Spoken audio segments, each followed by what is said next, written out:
ಸಮಸ್ತ ಕನ್ನಡಿಗರಿಗೆ ನಮಸ್ತೆ ಮಾಡ್ತಿರುವಂತ ನಾನು ನಿಮ್ಮ ಕನ್ನಡಕವರ ಬಂದಿನಿ ಒಂದು ಹೊಸ ವಿಡಿಯೋ ಜೊತೆ ಒಂದು ಹೊಸ ಕನ್ಸ್ಟ್ರಕ್ಷನ್ ಇನ್ಫಾರ್ಮೇಷನ್ ಜೊತೆ. ಸ್ನೇಹಿತರೆ, ನೀವು ತುಂಬ ದಿನದಿಂದ ಕೇಳ್ತಾ ಇದ್ರೆ ಕೂಡ ಒಂದು ಹಂಚಿನ ಮನೆಯನ್ನ ಮೋಲ್ಡ್ ಮಾಡೋದಾಗೆ ಅಷ್ಟೇ ಅಲ್ಲದೆ ಒಂದು ಲೋಡ್ ಬೇರಿಂಗ್ ಸೆಕ್ಷನ್ ಅಂತಂದ್ರೆ ಏನು ಫೌಂಡೇಶನ್ ಮೂಲಕ ಮನೆ ಕಟ್ಟಿರ್ತೀರಾ, ಇದು ಎಷ್ಟು ಫ್ಲೋರ್ಗಳವರೆಗೆ ಕಟ್ಟಬಹುದು ಸೇಫ್ ಅಂತ ನೀವು ತುಂಬಾ ಕೇಳ್ತಾ ಇದ್ರೆ, ಪ್ಲಸ್ ಕಾಸ್ಟ್ ಕೂಡ ಎಷ್ಟಾಗ್ಬೋದು ಅನ್ನೋದು ಕೂಡ ನೀವು ಕೇಳಿದ್ರಿ. ದಯವಿಟ್ಟು ವಿಡಿಯೋ ಪೂರ್ತಿ ನೋಡೋದ್ರ ಮೂಲಕ ಇದೆಲ್ಲ ಸಂದೇಹಗಳನ್ನು ನೀವು ತಿಳ್ಕೊಬಹುದು ಸ್ನೇಹಿತರೆ. ಮೊದಲನೇದಾಗಿ ನಾನು ನಿಮಗೆ ಏನು ಹಂಚಿನ ಮನೆ ಇರುತ್ತೆ ಇದನ್ನ ಮೋಲ್ಡ್ ಮಾಡೋದು ಹೇಗೆ ಅನ್ನೋದನ್ನ ತಿಳಿಸ್ಕೊಡ್ತೀನಿ ಸ್ನೇಹಿತರೆ. ಮೊದಲನೇದಾಗಿ ಫಸ್ಟ್ ಸ್ಟೆಪ್ ನೀವು ಮಾಡಬೇಕಾಗಿರುವಂಥದ್ದು ಹಂಚು ಮತ್ತು ಏನು ವುಡ್ ಇರುತ್ತೆ ಮೇಲ್ಗಡೆ ಅದನ್ನ ನೀಟಾಗಿ ರಿಮೂವ್ ಮಾಡುವಂಥದ್ದು. ಒಂಚೂರು ಡ್ಯಾಮೇಜ್ ಆಗದಿರೋ ಥರ ಗೋಡೆಗಳಿಗೆ ನೆನಪಲ್ಲಿ ಇಟ್ಕೊಳ್ಳಿ, ಗೋಡೆಗಳಿಗೆ ಒಂಚೂರು ಡ್ಯಾಮೇಜ್ ಆಗದಿರೋ ಥರ, ಫೌಂಡೇಶನ್ಗೆ ಏನು ತೊಂದರೆ ಆಗದಿರೋ ಥರ ನೀಟಾಗಿ ಅದನ್ನು ಕ್ಲಿಯರ್ ಮಾಡಿ. Step number 1. ಸ್ಟೆಪ್ ನಂಬರ್ 2, ನಿಮ್ಮ ಮನೆಗೆ ಗೋಡೆಗಳಿಗೆ ಆಲ್ರೆಡಿ ಲಿಂಟ್ಲ್ ಅಂತ ಹಾಕ್ತಾರೆ.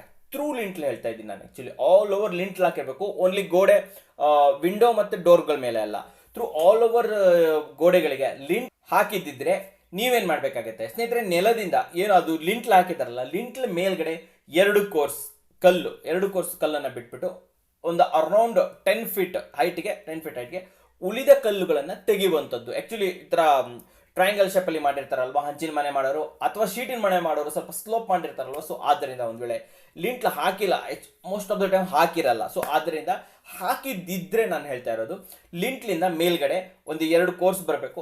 ಓವರ್ ಆಲ್ ಹೈಟ್ ಬಂದ್ಬಿಟ್ಟು 10 ಫೀಟ್ ಬರಬೇಕು. ಸೊ ಅಷ್ಟಿದ್ದ ಬಿಟ್ಬಿಟ್ಟು ಉಳಿದ ಕಲ್ಲುಗಳನ್ನಂಥದ್ದು ತೆಗೆದುಬಿಡಿ, ರಿಮೂವ್ ಮಾಡಿಸ್ಬಿಡಿ. ಇಲ್ಲ ಒಂದು ವೇಳೆ ಲಿಂಟ್ಲ್ ಹಾಕೇ ಇಲ್ಲ, ಸೊ ಇವಾಗ ಏನು ಮಾಡುವಂಥದ್ದು ಸ್ನೇಹಿತರೆ, ಇವಾಗ ನೀವು ಮಾಡುವಂಥದ್ದು ನೆಲದಿಂದ 7 ಫೀಟ್ 7 ಫೀಟ್ ನೆನಪಲ್ಲಿ ಇಟ್ಕೊಳ್ಳಿ, 7 ಫೀಟ್ ವರೆಗೆ ಬಿಟ್ಬಿಟ್ಟು ಅದರ ಮೇಲಿರುವಂಥ ಕಲ್ಲನ್ನು ತೆಗೆದು ಬಿಡುವಂಥದ್ದು. ಬ್ರಿಕ್ಸ್ ಅನ್ನ ಏನು ಕಟ್ಟಿದ್ರೆ ಅದನ್ನ ರಿಮೂವ್ ಮಾಡಿಬಿಡಿ ಸ್ನೇಹಿತರೆ. ಓಕೆ, ಇದು ಸೆಕೆಂಡ್ ಪಾಯಿಂಟ್ ಆಯಿತು. ಓಕೆ, ಪಾಯಿಂಟ್ ನಂಬರ್ 3, ನಿಮ್ಮದು ಒಂದು ವೇಳೆ ಲಿಂಟ್ಲ್ ಇಲ್ಲ ಇದೆ ಅಂತಂದ್ರೆ ನೋ ಇಶ್ಯೂಸ್, ನಾನು ಹೇಳಿದೆ ಅಲ್ವಾ 10 ಫೀಟ್. ಓಕೆ, ಸೊ ಇದೇ ಇಲ್ಲ ಅಂತಂತಂದ್ರೆ ನೀವು ಲಿಂಟ್ಲನ್ನು ಹಾಕಬೇಕಾಗುತ್ತೆ. ನಿಮ್ಮ ಕಲ್ಲಿನ ಸೈಜ್ ಏನಿದೆ ಅಲ್ಲ, ಸೊ ಆ ಸೈಜಿನ ಲಿಂಟ್ಲನ್ನು ಓವರ್ ಆಲ್ ಎಲ್ಲ ಕಡೆ ಹಾಕಬೇಕು.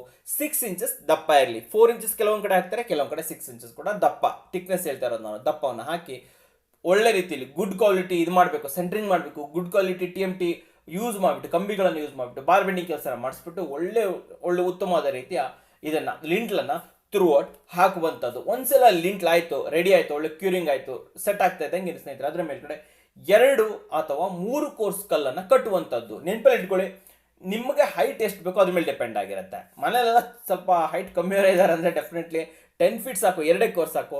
ಸ್ವಲ್ಪ ಎಲ್ಲ ದೊಡ್ಡವರು ಇದ್ದಾರೆ, ಅಮಿತಾಬ್ ಬಚ್ಚನ್ ಅಂತವ್ರು ಇದ್ದಾರೆ ಅಂತಂದರೆ ಡೆಫಿನೆಟ್ಲಿ 3 ಕೋರ್ಸನ್ನು ಕೂಡ ಯೂಸ್ ಮಾಡ್ಬೋದು, ಯಾಕಂದರೆ ಫ್ಯಾನ್ ಕೂಡ ಇರುತ್ತಲ್ವ. ಸೊ ಆದ್ದರಿಂದ 2 ಕೋರ್ಸ್ ಅಥವಾ 3 ಕೋರ್ಸ್ ನಿಮಗೆ ಬಿಟ್ಟಿರೋದು ಹೈಟ್ ಮೇಲೆ ಡಿಪೆಂಡ್ ಆಗಿರುತ್ತೆ. ಓಕೆ, ಸೊ ಇದು 3ನೇ ಪಾಯಿಂಟ್ ಆಯಿತು. 4ನೇದು ಬಂದುಬಿಟ್ಟು ಬೀಮ್ಗಳು. ಹೌದು, ಬೀಮ್ಗಳು ಕೂಡ ಡಿಪೆಂಡ್ಸ್ ಆನ್ ಏರಿಯಾ, ನಿಮ್ಮ ಮನೆ ಏರಿಯಾ ಎಷ್ಟಿದೆ ಪ್ಲಸ್ ನಿಮ್ಮ ಪ್ಲಾನಿಂಗ್ ಹೇಗಿದೆ ಅನ್ನೋದ್ರ ಮೇಲೆ ನಿಮ್ಮ ಬೀಮ್ಸ್ಗಳು ಬರ್ತವೆ ಸ್ನೇಹಿತರೆ. ಒಂದು ಎಕ್ಸಾಂಪಲ್ ಕೂಡ ಕೊಟ್ಬಿಡ್ತೀನಿ ನಿಮಗೆ, ಯಾವ ರೀತಿ ಬೀಮ್ಸ್ಗಳನ್ನು ಸೆಟ್ ಮಾಡಬೇಕು ಅಂತ ಹೇಳ್ಬಿಟ್ಟು. ಓಕೆ, ಬನ್ನಿ ನೋಡ್ಕೊಂಬಂದ್ಬೇಡ ಸ್ನೇಹಿತರೆ. ನೋಡಿ, ಇದು ನಿಮ್ಮದು ಆಲ್ರೆಡಿ ಇರುವಂಥ ಗ್ರೌಂಡ್ ಫ್ಲೋರು. ಸೊ ನಿಮ್ಮದು ಒಂದು ಸಿಂಪಲ್ ಆಗಿ ಪ್ಲ್ಯಾನ್ ಇದೆ. ಸೊ ಇಲ್ಲಿ ಗೋಡೆ ಬಂದಿದೆ, ಸೊ ಈ ಥರ ಎಲ್ಲ ಇದೆ.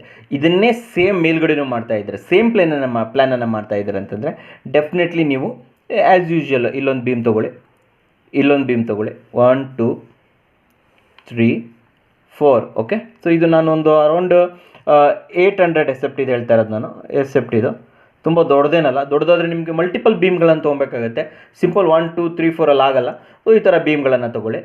ಓಕೆ, ಸೇಮ್ ಇದ್ದರೆ, ಬಟ್ ಆದರೆ ಇಲ್ಲ ಡಿಫ್ರೆಂಟ್ ಪ್ಲ್ಯಾನ್ಗೆ ಹೋಗ್ತಾ ಇದ್ದಾರೆ, ಇಲ್ಲಿ ಮೇಲ್ಗಡೆ ಬೇರೆಯೇ ಮಾಡ್ತಾ ಇದ್ದಾರೆ ಅಂತಂದರೆ ನೀವು ಇದ್ರ ಬಗ್ಗೆ ತಲೆ ಕೆಡಿಸ್ಕೊಳ್ಳೋಕೆ ಹೋಗ್ಬಿಡಿ. ಇಲ್ಲಿ ಮೇಲ್ಗಡೆ ನೋಡಿ, ಸೊ ಆದಷ್ಟು ಈ ಲೈನ್ಸು ಸೇಮ್ ಇದ್ದರೆ ಓಕೆ, ಸೇಮ್ ಇದ್ದರೆ ಇಲ್ಲಿ ಥ್ರೂ ಔಟ್ ಇದ್ರ ಕೆಳಗಡೆನೇ ಇಲ್ಲೇ ಒಂದು ಬೀಮ್ ತೊಗೊಳ್ಳಿ.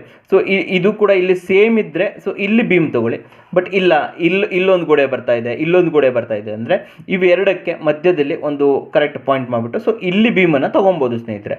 ಸೊ ಇದ್ರ ಮೂಲಕ ನೀವು ಇದೆರಡಕ್ಕೂ ಸಪೋರ್ಟನ್ನು ಕೊಡುವಂಥದ್ದು. ಓಕೆ, ಸೊ ಇಲ್ಲಿ ಸ್ಟ್ರೇಟ್ ಆಗಿದ್ದರೆ ಓಕೆ, ಸ್ಟ್ರೇಟ್ ಆಗಿಲ್ಲ ಅಂತಂದರೆ ಇವೆರಡಕ್ಕೂ ಮಧ್ಯ ಮಾಡಿಬಿಟ್ಟು ಒಂದು ಪಾಯಿಂಟನ್ನು ಮಾಡಿ. ಹಾಗೆ ನೆನಪಲ್ಲಿ ಇಟ್ಕೊಳ್ಳಿ, ಈ ಥರ ಇದ್ದರೂ ಯಾವ ಥರ ಇದ್ದರೂ ಕೂಡ ಒಂದು ಥ್ರೂ ಔಟ್ ಕನ್ಸೀಲ್ಡ್ ಬೀಮ್ ಹೋಗುವಂಥದ್ದು ತುಂಬ ಇಂಪಾರ್ಟೆಂಟ್. ನೆನಪಲ್ಲಿ ಇಟ್ಕೊಳ್ಳಿ, ನೀವು ಯಾವುದೇ ರೀತಿ ಮಾಡಿ ಒಂದು ಕನ್ಸೀಲ್ಡ್ ಬೀಮ್ ಬರಬೇಕಾಗತ್ತೆ. ಇದನ್ನ ಕನ್ಸೀಲ್ಡ್ ಬೀಮ್ ಅಂತ ಹೇಳ್ತಾರೆ,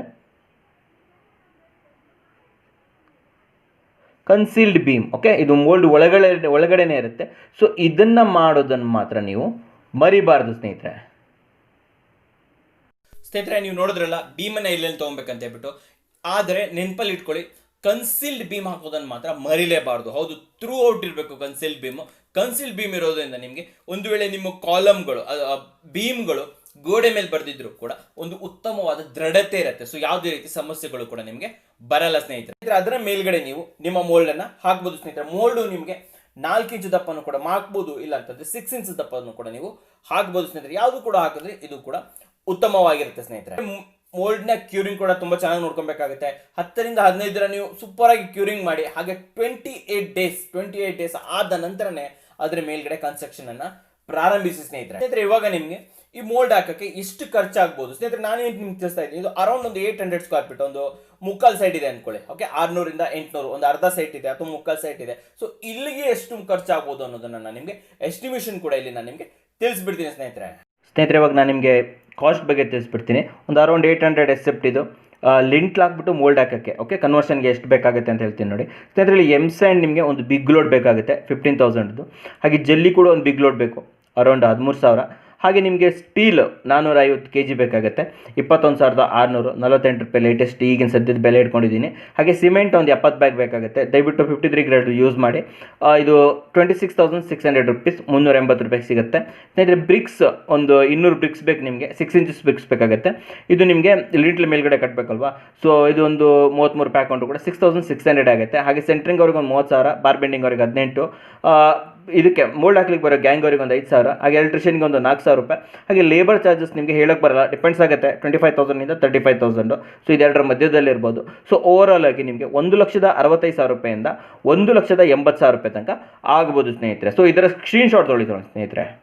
ಫೈನಲ್ ಆಗಿ ಒಂದು ಲೋಡ್ ಬೇರಿಂಗ್ ಸೆಕ್ಷನ್ ಮೇಲೆ ಎಷ್ಟು ಫ್ಲೋರ್ಗಳನ್ನು ಕಟ್ಟಬಹುದು ಇದನ್ನ ನಾನು ನಿಮ್ಗೆ ಇಲ್ಲಿ ತಿಳಿಸಕ್ಕೆ ಇಷ್ಟಪಡ್ತೀನಿ ಸ್ನೇಹಿತರೆ. ನಿಮ್ದ ಮನೆ, ಓಕೆ, ಇದು ಕೂಡ ಡಿಪೆಂಡ್ಸ್ ಆನ್ ಏರಿಯಾ ಇರುತ್ತೆ. ನಿಮ್ಮ ಮನೆ ಎಷ್ಟು ಅಗಲವಾಗಿದೆ ಅದರ ಮೇಲೆ ನೀವು ಫ್ಲೋರ್ ಅನ್ನ ಎತ್ತಬಹುದು. ಸೊ ಫಾರ್ ಎಕ್ಸಾಂಪಲ್ ನಿಮ್ಮ ಮನೆ ಒಂದು ಅರೌಂಡ್ 600 ರಿಂದ 800 ಸ್ಕ್ವೇರ್ ಫೀಟ್ ಇದೆ, ಚಿಕ್ಕದಾಗಿದೆ ಅಂತ ತಿಳ್ಕೊಳ್ಳಿ. ಅದಕ್ಕಿಂತ ಕಮ್ಮಿ ಇದ್ರೆ ಮೇಲ್ಗಡೆ ಮಾರೋದು ನಾನು ರೆಕಮೆಂಡೇ ಮಾಡಲ್ಲ. ಬಟ್ ಆದ್ರೂ 600 ರಿಂದ 800 ಅರೌಂಡ್ ಇದೆ ಅಂತಂದ್ರೆ ಡೆಫಿನೆಟ್ಲಿ ನೀವು ಈಸಿಯಾಗಿ ಗ್ರೌಂಡ್ ಪ್ಲಸ್ ಫಸ್ಟ್ ಕನ್ನ ಕಟ್ಬೋದು. ಫಸ್ಟ್ ಫ್ಲೋರ್ ಅನ್ನ ಈಸಿಯಾಗಿ ಅದ್ರ ಮೇಲ್ಗಡೆ ಕಟ್ಬೋದು. ಏನು ಮೋಲ್ಡ್ ಹಾಕಿರ್ತಾರೆ ಅದ್ರ ಮೇಲ್ಗಡೆ ಮನೆನ ಮಾಡ್ಬೋದು. ಇಲ್ಲ ಅಂತಂದ್ರೆ ನಿಮ್ಮ ಮನೆ 800 ಇಂದ ಜಾಸ್ತಿ ಇದೆ, 1000 ಇದೆ, 1200 ಸ್ಕ್ವೇರ್ ಫೀಟ್ ಇದೆ, ಆವಾಗ ನೀವು ground +2 G+2 ground first second ನ ಮಾಡಬಹುದು ಸ್ನೇಹಿತರೆ. ಸೊ 1200 ಇನ್ನ ಜಾಸ್ತಿ ಇದೆ, ಆ ದೊಡ್ಡದಾಗಿದೆ. ಆದರೆ ನೀವು ಮನೆ ಇನ್ನೂ ಜಾಸ್ತಿ ಬೇಕು ನಮಗೆ, ಗ್ರೌಂಡ್ ಸೆಕೆಂಡ್ 3-4 ಫ್ಲೋರ್ ಕಟ್ಬೇಕಂತಿದ್ರ ಆವಾಗ ನೀವು ಮಾಡಬಹುದು ವಿತ್ ಸ್ಟೀಲ್ ಕಾಲಮ್. MS ನ ಕಾಲಮ್ ಬರುತ್ತೆ. ಓಕೆ, ಕಾಲಮ್ ಅನ್ನು ಯೂಸ್ ನ ಮೂಲಕ ನೀವು ಇದನ್ನ ಕೂಡ ಅಚೀವ್ ಮಾಡಬಹುದು ಸ್ನೇಹಿತರೆ. ಡೆಫಿನೆಟ್ಲಿ ಕಾಲಮ್ ಅನ್ನು ಬಳಸಲೇಬೇಕು. ಮನೆ ದೊಡ್ಡದಾಗಿದೆ ಅಂತ ಹೇಳ್ಬಿಟ್ಟು ಇನ್ನ 3-4 ಫ್ಲೋರ್ ಎತ್ತಕ್ಕಾಗಲ್ಲ. ಸ್ಟೀಲ್ ಕಾಲಮ್ ಅನ್ನು ಡೆಫಿನೆಟ್ಲಿ ಬಳಸೋದು ಉತ್ತಮ ಅಂತ ಹೇಳಕ್ಕೆ ಇಷ್ಟಪಡ್ತೀನಿ.